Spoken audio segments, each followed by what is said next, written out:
يلا بينا نعمل بقى ملوخية بالجمبري، انما ايه عظمة بجد. يلا بينا على الطريقة. عندي جمبري وقشرته، طبعا مش برمي القشر بتاعه، هقولك ليه دلوقتي. وراس توم قشرتها وهرستها.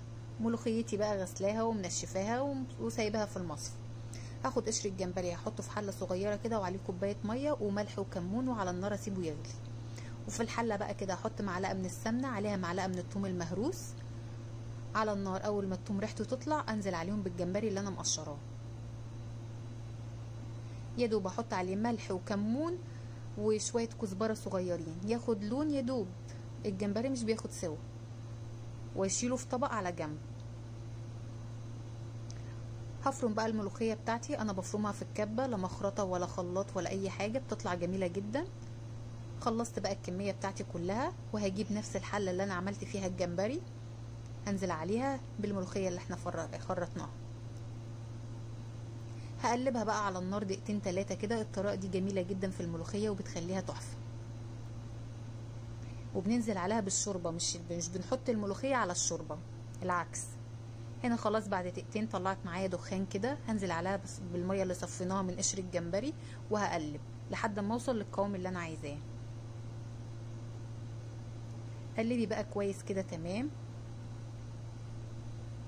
هحط عليها شويه من الكزبره الناشفه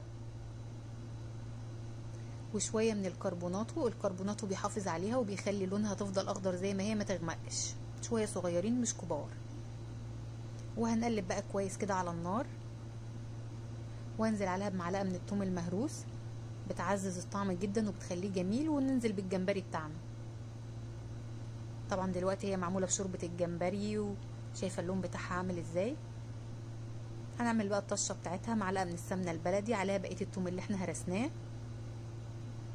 اول ما يبدا ياخد لون كده انزل عليه بقى بالكزبره بتاعتي، الكزبره الناشفه، وننزلها بقى على الملوخيه بتاعتنا. يا خبر يا خبر على الريحه، تجنن تجنن.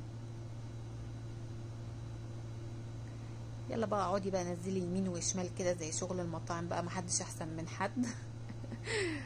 وبغطيها بقى شويه كده علشان ايه تاخد الطعم بتاعها يبقى مظبوط كده من الطشه.